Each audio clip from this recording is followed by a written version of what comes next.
Hello and welcome to Food Rebels. This is the podcast that brings you brands, chef, live on-air tastings and a show dedicated to the more rebellious side of the food world. We like celebrating people who've challenged the status quo.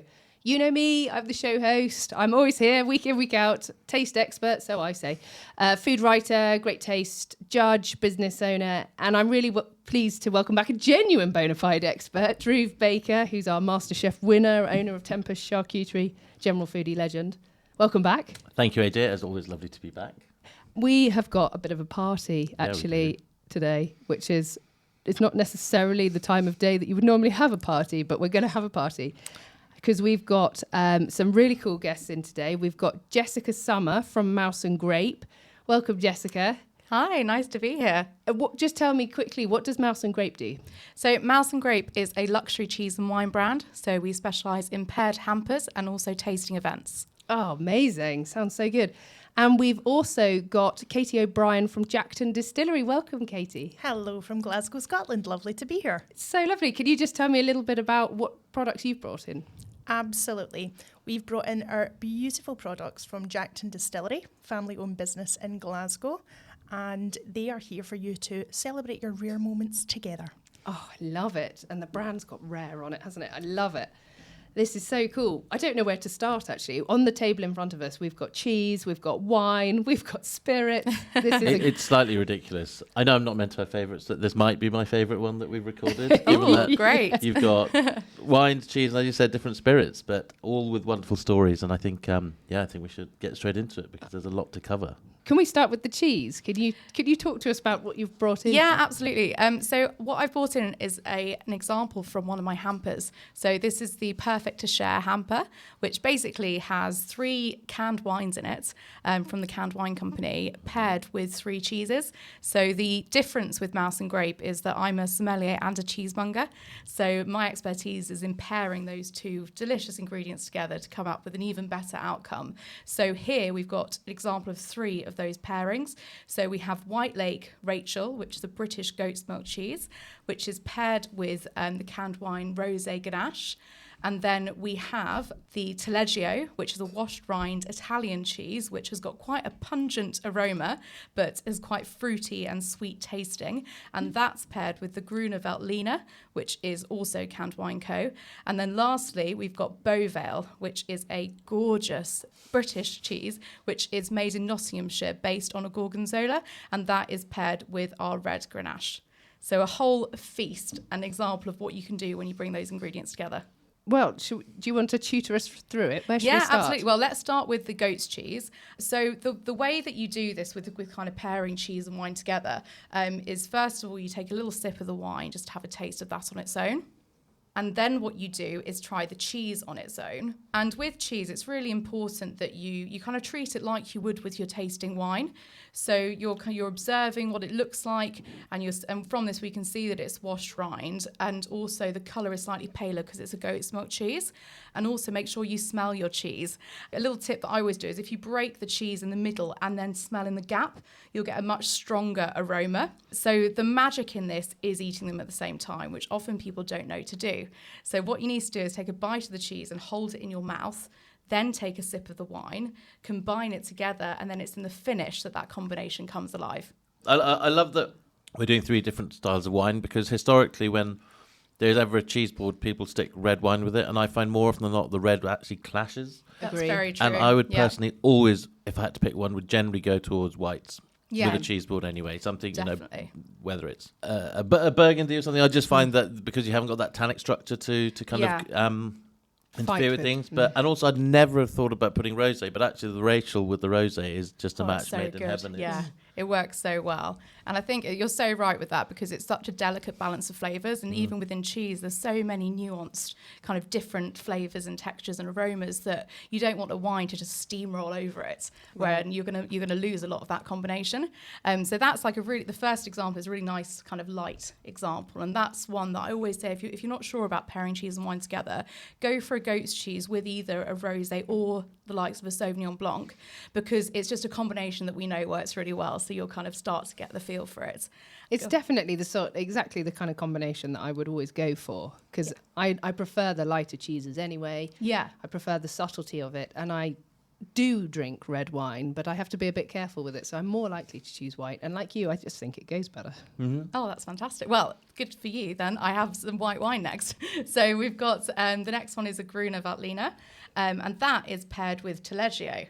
So quite an unusual combination, actually. The cheese is very mouth coating and it's very soft. It's got kind of like a marshmallowy, pillowy texture. It's quite a young cheese. It can be quite pungent and rich, and then having it with the wine, the mouth coating cheese obviously is mouth coating, and the acidity in the wine will refresh your palate. And I also love the appley flavour with that cheese. I think works really well. But I would love to hear what you think. Yeah, it gives it a fruity zing, doesn't it? Yeah. Yeah, it does. And Gruner's got that lovely florality that's like perfume, which I think there's I think funk might be the way to go with the Taleggio. It's a funky cheese. It's a funky cheese, but it's still young and it's creamy. And you're absolutely right. I think the two enhance each other. We were talking earlier about pairings, and you've got things that clash, things that go, and things that really accentuate. Yeah. And actually, the holy grail we're all looking for is that one which is greater than the sum of its parts. Yeah. Absolutely. Because you can detract. I mean, I'm already thinking that Gruner with the red just wouldn't work. I think it would pull out quite a lot of bitterness. And bring in a sort of metallic note. So Yeah. I think people can kind of go, oh, I don't like cheese and wine together, but they Yeah. probably have the wrong combination. So starting off with something like that rosé with the Rachel, which Yeah. is super, super gentle and mild, I think, and delicate, build up from there. But I think people get scarred from having... Yeah, definitely. I agree with you. Or they're tasting something going, oh, I really don't like this cheese. And it's like, actually, I'm not sure it's the cheese. I think Yeah. it might be the wine that you're having with The it. 3 bottles Definitely. of wine you've drunk with Yeah. it. Yeah. Well, at my tasting events, what I really love it is when people come in and they say, oh, I hate goat's cheese. Yeah. And then by the end of it, that's their favourite cheese and wine combination. Same with blue cheese as well, because there is so much variety. And also spending a little bit more money on the artisan produce, so best quality milk, handmade, small producers, the taste is just that next level and it's delicious. So lastly, we've got the red wine. So this is a Grenache with Beauvale. So this is, again, the cheese, it's very creamy and the Grenache is very fruity. And I really like blue cheeses with very fruit-driven wines because the saltiness emphasises that fruity quality. But I also think you could do the blue with the rosé as well. That's a slightly different pairing. One, if you want to taste something that definitely does not go well together, because I think it's important to try that as well, is the Rachel with the red. That is just a no-go pairing combination. And then I've also got some honey here as well to drizzle over your blue cheese, which is an absolute naughty pleasure. That was really interesting. When you tasted it with the red, the flavours were very creamy and rich, whereas when you tasted it with the rosé, it was much more drying, much more sort of zingy than the first tasting. Yeah, and I think the other beauty is that there is no right answer. And if somebody wants to eat one with the other, I think there's this, people hung up, red wine with red meat and white wine with white, and therefore, but if you want to drink Chardonnay with your steak, have at it, and I think there's this hang up, and I think that's exactly breaking away from what the traditional roles were, and that's what I was thinking about rare, for instance, which you'll come on to in a minute, is that rules are there to be broken. Yeah. I don't mean like driving ones, but but generally speaking, there isn't necessarily the only way to go, and I think there are better options, and if it's down to personal palate, and that's the you've got 3 wines, 3 cheeses, there's already, 9 combinations? Yeah. That you can experiment and try with. And in my hampers, you get a guide booklet that I've written and then also my personal tasting notes. And that then gives people the confidence and the knowledge to be able to go home and experiment. And I love the fact when I speak to people, they're like, oh, I usually, when I go to the supermarket, just get the same 3 cheeses because I know that I like those. But this kind of encourages people to think and maybe choose something a little bit different, choose another wine, choose another great variety and just experiment more with the pairings. Yeah, I can see that. What did you think, Katie? I absolutely love the acidity of the white wine cutting through, because when you've got something that is really mouth coating and then you just get that absolute stark contrast, really beautiful. Thank you. How did you come up with the idea for this? I was actually a lettings manager in a family business. I was in property, and I have always loved cheese and wine. It's always been like my go-to thing if I've got friends or family coming over. And then I thought I was going to take over the family business, so I got a job working for another property company, and that was on March the 9th, 2020. Oh, wow. Yeah, so I lost that job, which was the best thing that could have happened because it led me to Mouse and Grape. But I essentially started my Instagram account, Mouse and Grape, in July 2020, and just organically developed the idea for the business because I love pairing cheese and wine together. And what I found is that there are some amazing places doing just cheese. There's great places doing wine, but not one that I could find where they place the emphasis on equal partners in cheese and wine. So I did my cheese qualifications, wine qualifications, developed the brand, and then launched the website December 2021. So I do tasting events and paired hamper combinations. In terms of wine and cheese qualifications, Yes. what did you do, WSET or? I did, yes. I did my WSET up to level 3, and then I also have done my educator training as well with WSET. And then I've done my Academy of Cheese qualifications, which is a real thing. I know. No. We are all dear we've friends done them. of the cheese. Yeah, Academy. I absolutely love the Academy of Cheese. I think they're fantastic. And if you do love cheese, I would so encourage you to do their level 1 course. I think it's such a fantastic overview. And then I also worked at La Fromagerie for 10 months, which is in Marylebone in their amazing cheese room. And that was so foundational, that knowledge that I gained there. That's incredible. That's so brilliant. I love that you've brought together a passion and you're now sharing it with the world. And how do people, do they go onto your website and just order? Or? Yeah, exactly. So you can go onto my website, which is mouseandgrape.com.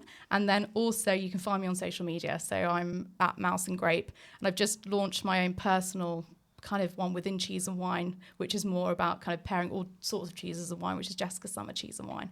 That's really exciting. I love that. Thank you. I love the idea of the honey because it's definitely a lovely little guilty pleasure, especially with like a fresh buffalo mozzarella or your for sure. recommendation Yeah. today. Very nice. Have you tried truffle honey? Because that's like a whole other next level. That's the next level I'm going to then. I like it. Katie, have you come all the way from Scotland today? Came down last night, getting about 1:45 this morning. Wow, that's incredible. Amazing. Well, it's very important to bring you samples. I can't tell you about all these wonderful spirits and not let you try them. Did you come on the train? You didn't try and check the way to the hold? No, I drove down. Keep myself mobile. Fantastic. Can you tell us more about the distillery and? Absolutely. This is an incredible family-owned distillery, and we are literally doing everything from planting the seed in the ground in the family fields right the way through to maturing in bond. So we brought maltings on site. We literally take care of every single step of the process. So this is something very close to our hearts. We have got the world's best production team, and I've brought a whole host of things for you to try, but the 3 that we are going to sample today is our characterful, one of the very few characterful vodkas on the market. Sorry, move over Russia. It's time for the new Scottish standard. So you will try neat our Jackton vodka.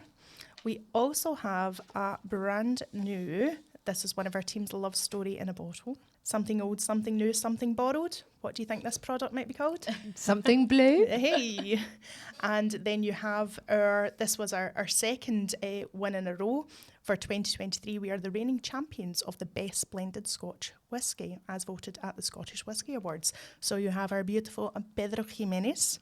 This was matured and bond in Jackton Distillery and first fill sherry cask for upwards of 12 months.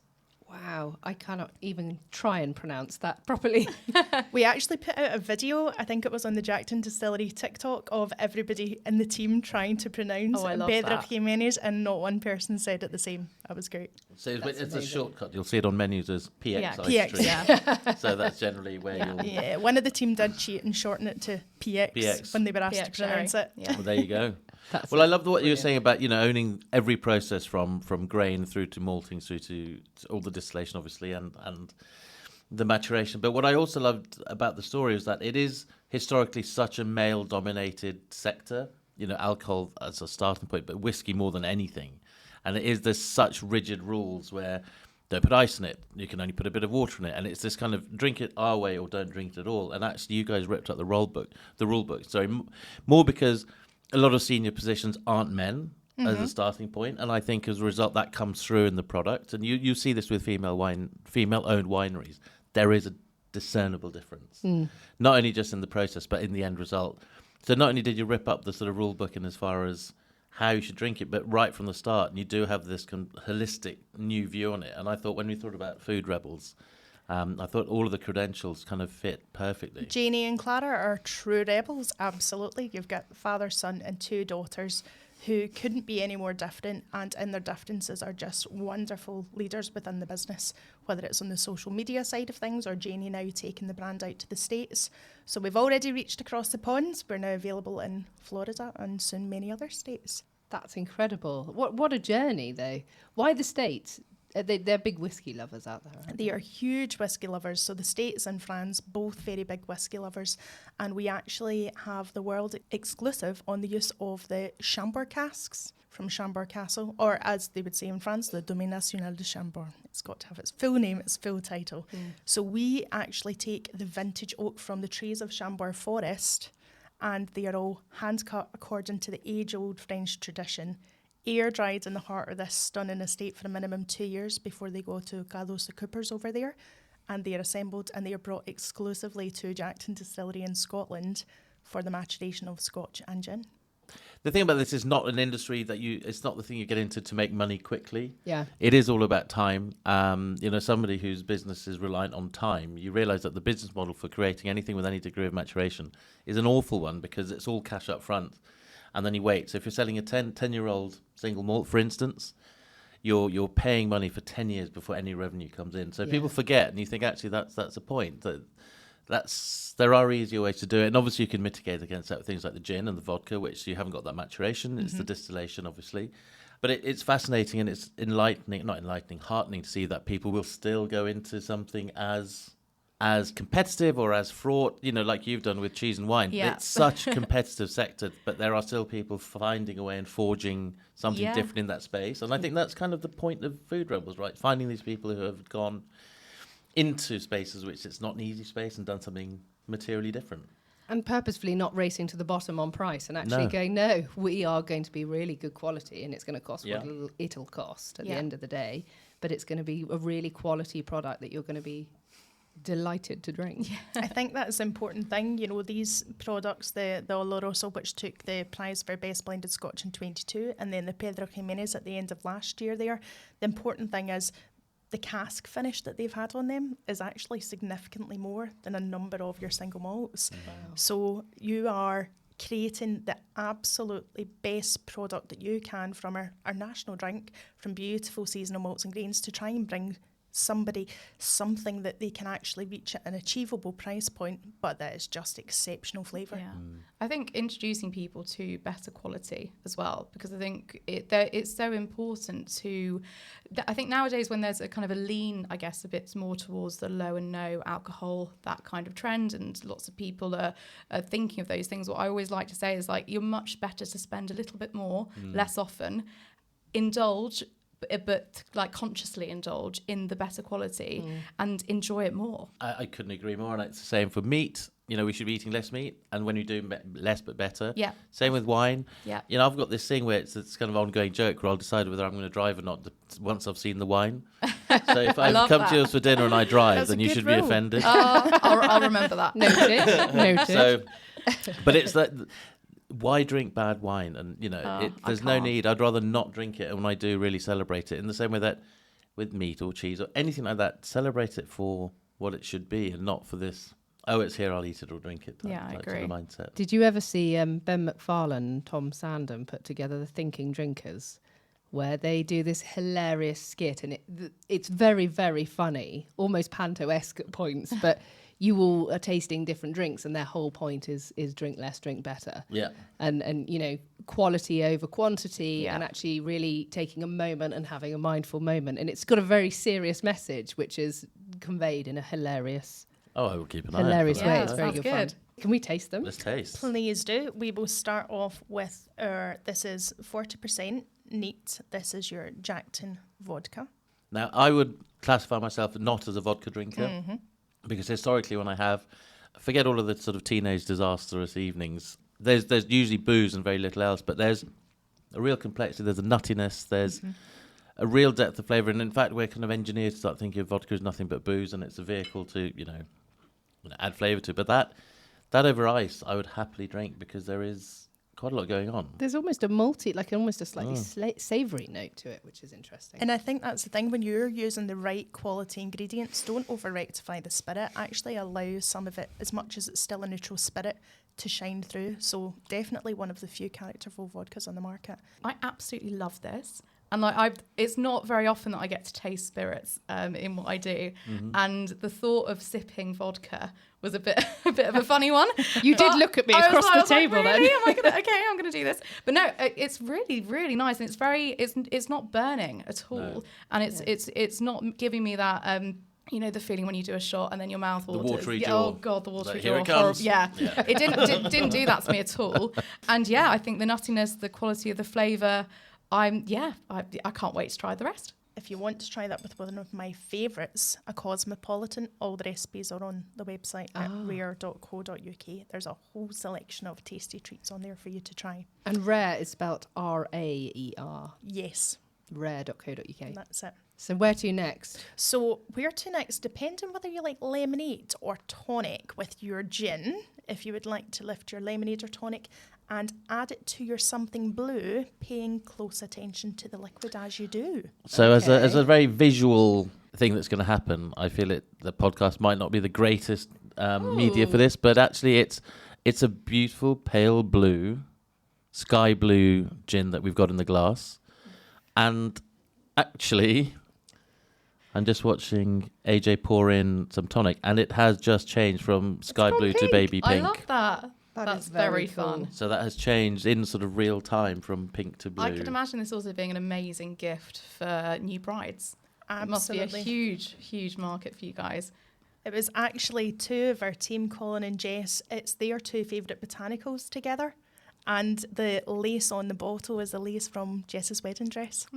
So I like to think, I know this is really cheesy, no pun intended, that when you add the tonic or the lemonade to the something blue and it changes to pink, I like to think that's when he became hers because they got married. That's a very lovely story. That's sweet. There's almost like baking spices in this, Yeah, there like is. ginger, which I'm really Yeah, enjoying. like gingerbread almost. Yeah, gingerbread. It's more, so there is that. Tonka bean. Tonka bean. There you go. And it's, when you know it's there, it's there. Yep. So really unusual. distinctive. But really Tonka forward. Yes, very much so. I don't know what a tonka bean is. So they have taken their favourite botanicals from various different parts of the world and brought them together. They wouldn't usually naturally coexist together, but we think in this combination they work pretty well. Beautiful. Because tonka beans can be in desserts, aren't they? Yeah. Usually, like panna cottas and Yeah. things. Yeah, you can infuse it, or you can Yeah, grate it, yeah. and they have that very distinct, earthy, kind of nutty flavour. It's delicious. It doesn't. Beautiful in a French 75. Add some lemon to this and it's just beautiful. It's lovely. It's a beautiful drink, but I'm tasting it and I'm not immediately going, well, that's obviously a gin. No, you're not. I'm thinking, gosh, that's a really unusual spirit combination. Because normally you'd expect the juniper to be forward, but actually for Yeah. me it's the Tonka is Yeah, I completely agree. is front and centre. That's the beauty of it. You have to go back for another sip because you're trying to work out your... And I would love to pair these with cheese as well. I think yes. spirits That and would be cheese is amazing. another thing that hasn't been explored, right? And I Yeah. think there's massive opportunity. Yeah, I do. I've done a fair amount of it with things I've got coming up now with cocktails and cheese, and there is so much room for more experimentation. I can see that, Definitely. especially at the end of a long meal where you're like, I might be a little bit wined out now, Yeah, which is, and then actually going, well, I'll have a gin and tonic or a whatever. yeah, I love that. Charcuterie, cheese and spirits. There you Favourite go. kind of party. We got it. Yeah. Love it. Party is what's not to sorted. like? We're set. We're set. I'll sing. Since I won't, don't worry, I'm tone deaf. So your final sample today is the beautiful Pedro Jimenez. So this is matured in the sherry cask at Jackton Distillery. You'll get a big hit of oak and then all those candied cherry flavours will start to seep in. So just for my reference, Pedro Jimenez or PX is on the sweeter end of that sherry scale. So It you're going to be is, yeah. imparting much more of those kind of candied orange, that kind of profile to the whiskey. I mean, I find it quite often that it's more on the nose, but actually just at the back end of the palate, there's got some of that lovely, as you said, candied fruit. But yeah, this is delicious. Just going to say kudos for the pronunciation of that. I know you secretly speak about 19 languages, so that's probably easy for you. Spanish is one of them. Spanish is yes. I wish it was 19. That's delicious. I mean, it's one of those things where you talk about pairings and what would you mix with it, and I would be really reticent to add anything to it. I know full well that there'll be a million and one things that would go well with it, but I just want that. Even with not even with ice, it's just so silky smooth, Fruity, cherry, smooth. just great. almost almondy. Oh, it's Yeah. lovely. It's Absolutely beautiful just on delicious. its own. But then you can do wonderful things with the Oloroso expression and the Pedro Jimenez if you're doing a spirit forward cocktail. So for example, if you use the Oloroso, you add some cranberry, sprig of rosemary, nice slice of orange, then a wee touch of vermouth, you get that really spirit forward cocktail. You really get the sherry captured within it and the spice of the scotch. It's beautiful. Sounds fantastic. I mean, I'm going back to that spirits and cheese thing, and these would lend itself to a really lovely mature cheddar, like a really well made, whether it's any number of them. Westcombe springs to mind immediately, but I think whiskey and cheddar for me, I think there is a real sort of correlation in flavour. I also really like aged Goudas with Yes. spirits, because you've got the kind of the salted caramel, you've got the salt crystals. It's a really deep, rich, dense flavour, and it just works really well. You've got that nuttiness that goes so well with the oak. And even an aged Comte as well would be very nice. Yeah, like Comte, kind of Mimolette, full Comte, years. any of those kind of a cheese with a bit of age. Yes, very much so. It's incredible. You've got a number of different bottles. Just looking over there, I mean, you've got pink and blue. What are all the different flavours you have in the range? So the pink we actually call our rare rosé Jackton gin, and the reason we say rosé rather than pink is there are a number of pink gins which are very overly sweet. This is actually a semi-dry gin, so as much as you've got all those lovely raspberries, the red berry fruity flavours, you've also got some citrus and spice, so it's more balanced. And then you've got the ridiculously juicy Oloroso sherry, which is just beautiful. One of my favourite whiskies, hands down. So yeah, beautiful selection. So whether you drink vodka, gin or whiskey, we've got you covered.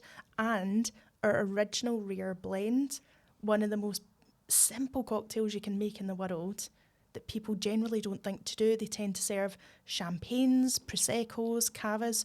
You take a rose champagne flutes if you've guests coming over, put a wee tote of the original rare whiskey, squeeze a fresh lime or lemon and top with lemonade, and you've got a little Scottish fizz. That sounds incredible. I love it. One question I wanted to ask you earlier when you said you'd gone across the pond to the States. Yes. Do you have to argue with them about the E or the no E? Is this a thing that comes up on packaging? No, it's really easy because they tend to just say Scotch. So whiskey itself is such a wide spirit category. So they tend to use that, for example, over in Ireland. They'll maybe use some chestnut casks. They can be more experimental, whereas your Scotch Whisky Association is quite rightly strict, very strict with it must be over 40% ABV. It must be 3 years and a day matured in oak. It must be one of the approved variety types of barley. So there are certain things that you need to do to wear the badge of Scotch. Mm-hmm. And we're very, very proud to be able to do so. Oh, fantastic. I mean, what a party. What a party. I mean, I think, we've got all the bases covered. We've had delicious wines. We've had wonderful cheeses. We've had great spirits. And now actually we've looped all the way back saying, actually, we should try again, but with the cheeses, with the spirits this time round. Shall we? Should we just keep going? Indefinitely. Just call it a day. Eating and drinking. Definitely in a loop. I love it. Thank you so much. I can't believe we're out of time. What a brilliant show. Thank you so much for coming in today. So Katie from Jackton Distillery, thank you. And Jessica from Mouse and Grape, thank you so much for joining us today. And Drew, thank you as well. Thank you. I mean, this has been a real treat. You're very welcome. Thank you. You've been listening to Food Rebels, which is available on radio stations around the UK. You can also listen on Apple Podcasts, Spotify, Audible. Please remember to subscribe and follow and rate us. It makes a huge difference. We're also on Instagram. But in the meantime, have a great week and don't forget to taste the rebellion.